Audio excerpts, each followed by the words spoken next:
आप सभी सज्जनों को मेरा नमस्कार हो।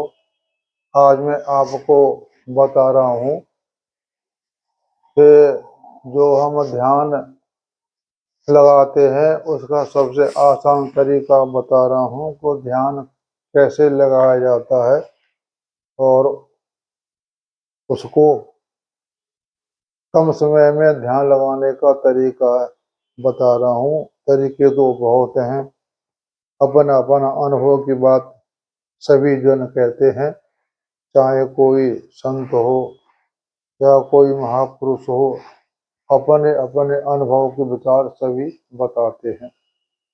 तो मैं सबसे पहले आपको बता रहा हूँ ध्यान लगाने का तरीका क्या होता है।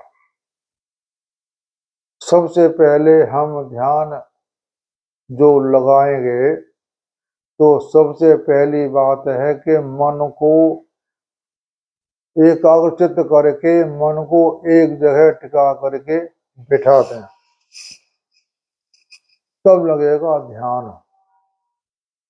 अगर आपने मन को नहीं टेक पाया तो आपका जो ध्यान है वो नहीं लग पाएगा, क्योंकि हम आंख बंद करके बैठ गए पूजा करने के लिए और हम ध्यान कर रहे हैं, हमारा मन कहीं जा रहा है, तो इसको हम ध्यान नहीं कहेंगे कि ध्यान तुम्हारा लग गया। यूँ क्या तुम का नाम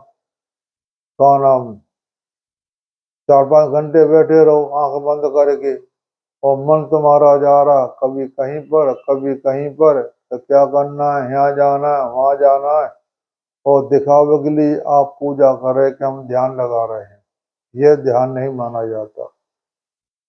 तो ध्यान के लिए हमारे पातंजलि में बहुत से नियम बताए गए हैं, जो आपको अच्छा लगे वैसा ही करना। तो ध्यान के लिए सबसे पहले आप योग किया करेंगे प्राणायाम की। सर्वप्रथम प्राणायाम है हमारा लोम और विलोम। लोम और विलोम का क्या नियम है कि हम जब सांस लेंगे तो आराम से सांस लेंगे और आज जितनी देर में सांस लेंगे 2 सेकंड में उतनी देर में हम सांस को छोड़ेंगे। सर्वप्रथम हम दाईं नासिका को दबाएंगे और सांस ऊपर खींचेंगे, इस उंगली को ऊपर कर लेंगे, फिर इससे हम छोड़ेंगे, बाएं से छोड़ेंगे, बाएं से छोड़ेंगे, फिर इसी से हम सांस लेंगे, फिर इस उंगली से बंद करके ऐसे करके फिर हम सांस खींचेंगे, फिर हम उसी स्पीड से सांस को छोड़ेंगे, फिर यहाँ से लेंगे और फिर छोड़ेंगे इससे। मतलब एक नाक से सांस लेना, एक नाक से सांस छोड़ना, लेना छोड़ना, लेना छोड़ना। सर्वप्रथम हम सांस लेंगे, इसको दबाएंगे और इसे सांस लेंगे, इसे कहते हैं सूर्य नाड़ी, इसे कहते हैं चंद्र नाड़ी। इन दोनों सांसों को हम खींचेंगे, फिर छोड़ेंगे, फिर खींचेंगे, फिर छोड़ेंगे। इसको कम से कम 11 बार या 21 बार करें। जितनी बार आप इसको नियम बढ़ते जाएंगे, हमारी दोनों नासिकाओं का जो वायु निकलती है, तो एक नाड़ी करीब करीब 1 घंटे चलती है नासिका हमारी। वो हमारे शरीर के स्वास्थ्य के ऊपर निर्भर है, 1 घंटे चलती है या 1.5 घंटे या 2 घंटे, उसके बाद नाड़ी हमारी श्वास चेंज हो जाती है। यानी हमने चंद्र नाड़ी सूर्य नाड़ी की सांस का जो वेग है, वो दोनों वेगों की जो हमने स्पीड है वो हमने बराबर करनी है। जैसे इस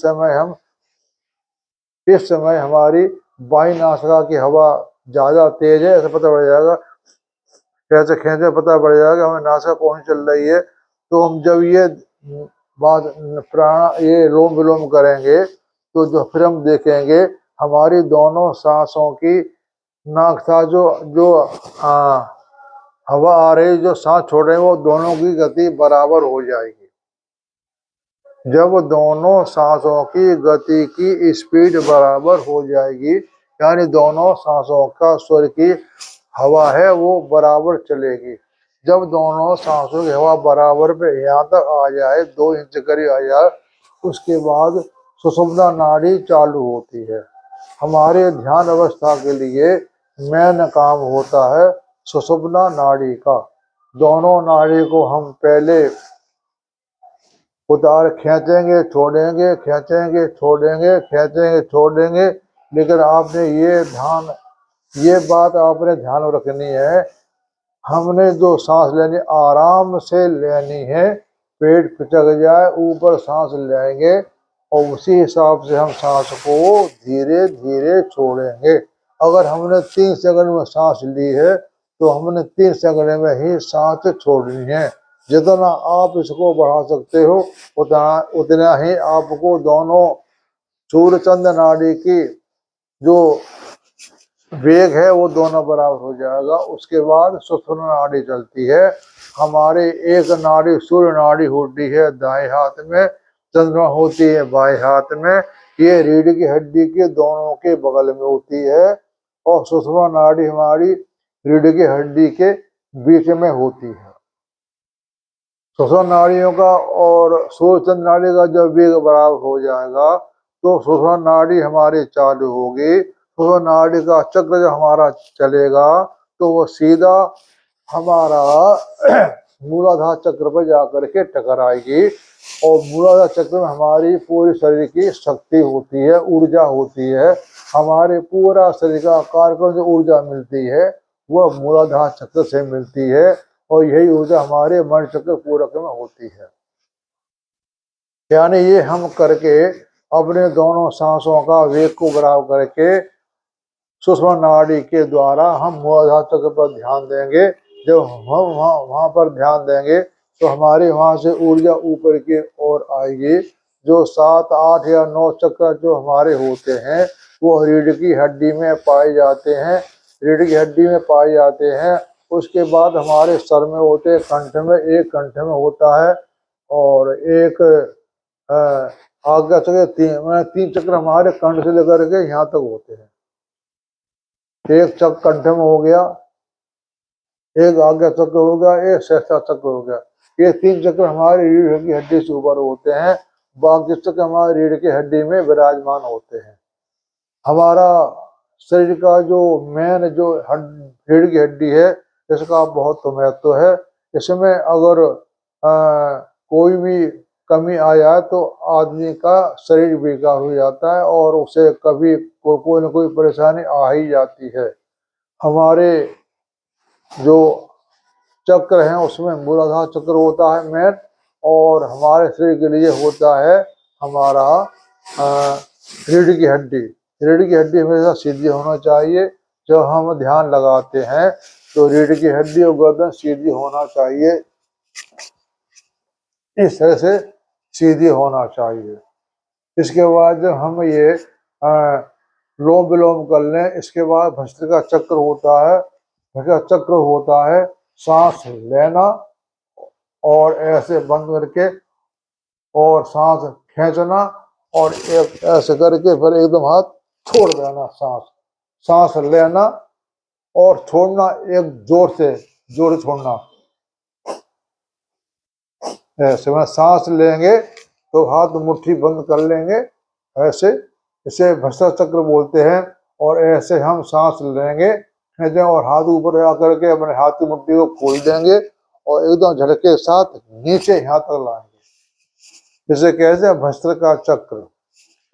तो ये भस्त्रिका चक्र हम तीन स्पीड में करेंगे। पहले हमारा भस्त्रिका चक्र जो होगा वह मान लो 5 सेकंड का लेना और 2 सेकंड में छोड़ना। पहले जो भी सांस लंबी लेंगे और एकदम छोड़ना। फिर इस गति को हम करेंगे मान लो 3 सेकंड की। पहले 5 की सेकंड की ले ली, फिर 3 सेकंड की लेंगे, सांस लेंगे और 1 सेकंड में फटाक से जोर देके छोड़ देंगे। तो 20 बार करनी है, 3 बार ऐसे हम करेंगे। 20 बार 5 की स्पीड, 20 बार 3 की स्पीड और 20 बार 2 की स्पीड, ऐसे हम लेके करेंगे। तो जब हम लोम विलोम भस्त्रिका चक्र ये कर लेंगे, इसके बाद क्या होता है, हमारी जो नाड़ी का जो वेग होता है सूर्यचंद्र नाड़ी का, वो उसका वेग बराबर हो जाता है और सुषुम्ना नाड़ी चालू हो जाती है। जब सुषुम्ना नाड़ी चालू हो जाए तो अब हम आते हैं आसन पर। तो मैं अपना अनुभव कह रहा हूँ, वैसे भी कह रहा हूँ, वैसे भी बताते हैं कि सबसे अच्छा आसन होता है सिद्धासन। सिद्धासन आप गूगल में जाकर के देख सकते हैं कि सिद्धासन कैसे लगाया जाता है। सबसे नंबर 1 का होता है सिद्धासन, क्योंकि सिद्धासन का जो प्रभाव होता है हमारे एडी का पैर का, वो मेरुदंड को टच करता हुआ बैठते हैं, उसमें रीढ़ की हड्डी सीधी होती है। तो सिद्धासन सर्वश्रेष्ठ आसन होता है ध्यान के लिए। अगर आपको कोई दिक्कत आती है तो आप इसका अभ्यास करें धीरे धीरे। इसको आप घंटा 15 मिनट 20 मिनट 1 घंटा 1.5 घंटा तक ले जाएं। इसे आसन लगाने के बाद आप ध्यान लगाएंगे, आपकी रीढ़ की हड्डी सीधी होनी चाहिए और हमारी गर्दन सीधी होना चाहिए। हम सांस को लंबी लेंगे और उसी हिसाब से धीरे धीरे छोड़ेंगे। एक ये आसन हो गया। एक आसन हो गया हमारा पद्मासन। पद्मासन में जब हम लगाते हैं तो हमारे एक बायां पैर ऊपर होता है दाएं के ऊपर और दायां पैर बाएं के पिंडली के ऊपर होता है, यानी हमारा बायां पैर दाएं पैर के जांघ पर होता है और दायां पैर का हिस्सा हमारा बाएं पैर की जांघ पर होता है। इसे कहते हैं पद्मासन। पद्मासन लगाने से क्या होता है कि हमारा शरीर एकदम सीधा हो जाता है और मेरुदंड का जो असर होता है वो पृथ्वी से होता है, यानी हमारा पूरा शरीर का हिस्सा घुटने और पूरा हिस्सा जमीन आसन पर पूरा बैठ जाए। हमको ये आसन लगा के करना चाहिए, जमीन पे नहीं करना चाहिए। वो आसन कम से कम 2-3 इंच मोटा होना चाहिए। तो उस आसन पे बैठ करके ये हम करें। पहले तो हम अपना सिद्धासन लगा लें, जब उससे थकान हो जाए तो पद्मासन लगा लें। और पद्मासन जब भी आप थक जाएं तो वज्रासन लगा लें। मैं आपको 3 आसन के बारे में बता रहा हूँ। आसन वैसे 84 होते हैं। वज्रासन होते हैं हम घुटनों को आगे करके बैठ जाएंगे और हमारे पैर दोनों की पिंडली पीछे जाएंगी, उससे हमारे पीछे का हिस्सा टिक जाएगा। इसे कहते हैं वज्रासन। यानी आगे दोनों घुटनों जमीन पर टिक जाएंगे, पीछे हमारे पीछे का जो हिस्सा है हमारे पैर के टकलों के ऊपर टिक जाएगा। यानी कोई भी आसन लगाएं हमारा पूरा हिस्सा जमीन से टच होना चाहिए, तभी वह काम करेगा। तो आप इस आसनों का अभ्यास कर लें। पहले सिद्धासन, फिर पद्मासन, फिर वज्रासन। ये 3 आसन हमारे लिए इतना ही बहुत है। अगर एक आसन से हम 20-20 मिनट करें तो भी 1 घंटा हमारा हो जाता है। जब ये आसन हम पूरा प्रयोग कर लें, जितना जिससे आराम से बैठ सकते उतना देर बैठे।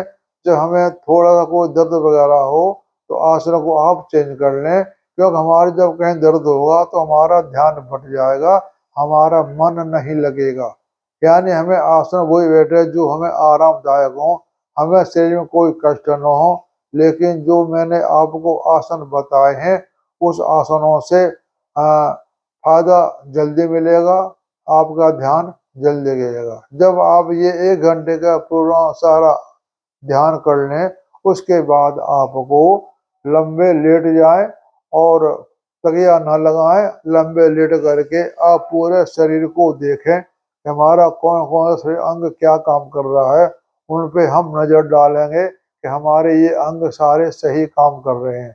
यानी हम पैर के तलवों से लेकर के और हमारा दिमाग के जो हिस्से होते हैं खोपड़ी, उन सब पे ध्यान लगाएंगे।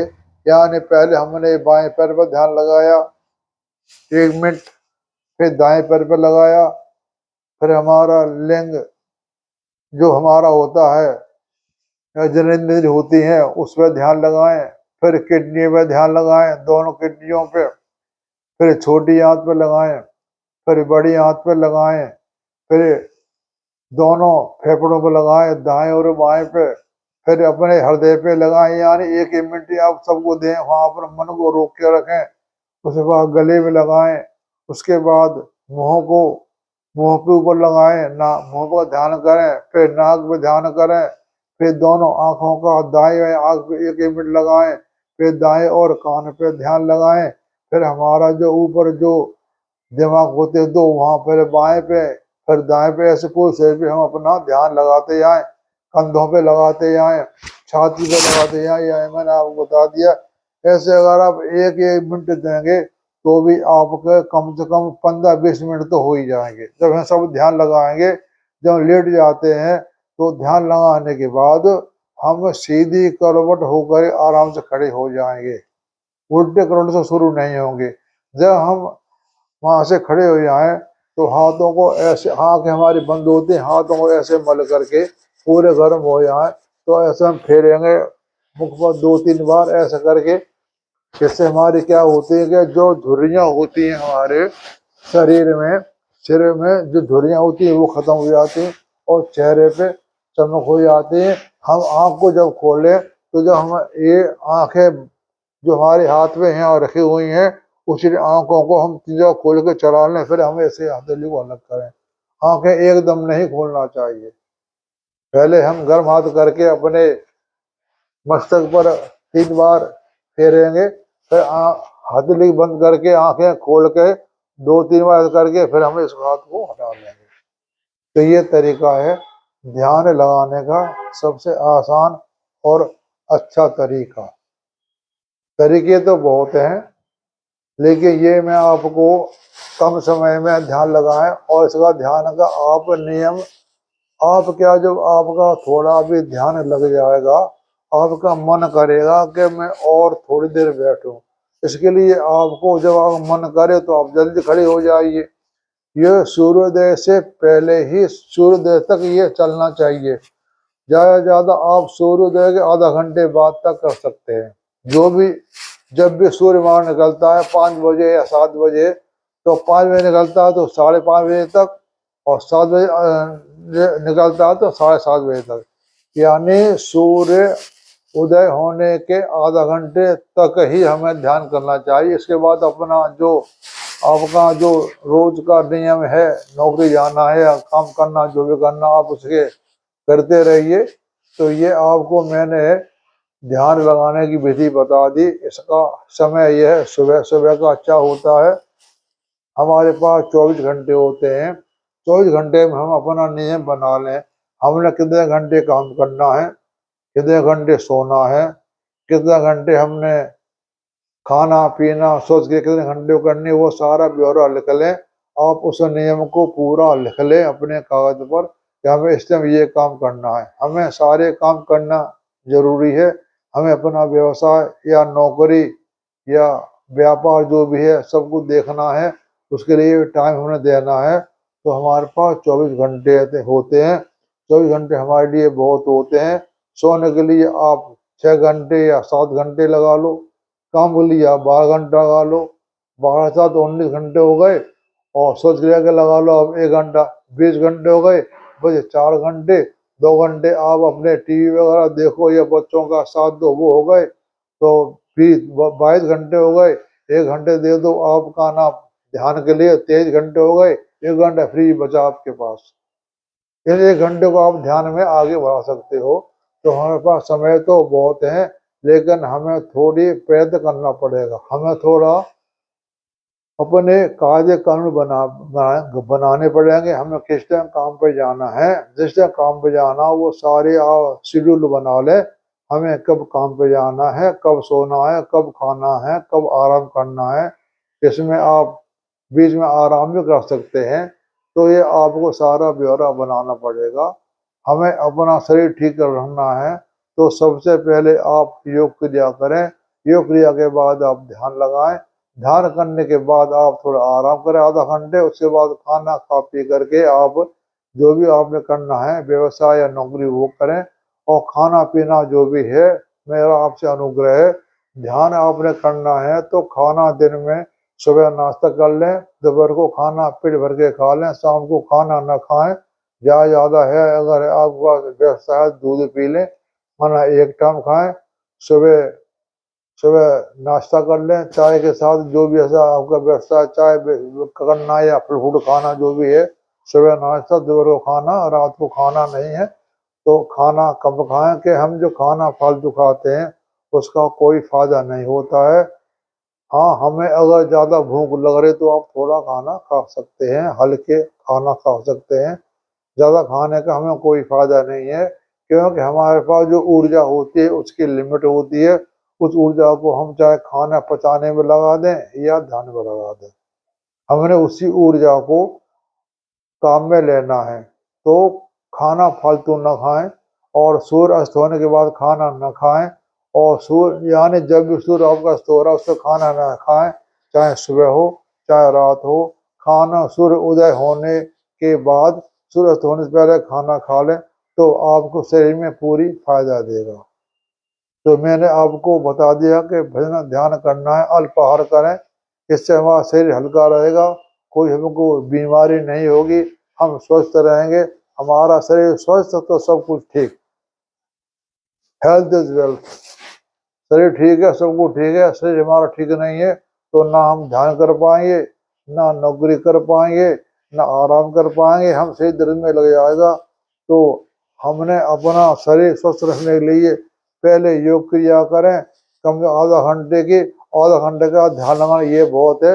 इतना आप कर लेंगे तो आपको, मेरा पूरा विश्वास है, आपको कोई बीमारी भी है तो वो नहीं होगी, वो धीरे धीरे ठीक हो जाएगी। तो आप सबका सुनने का नमस्कार, और आप सब धन्यवाद।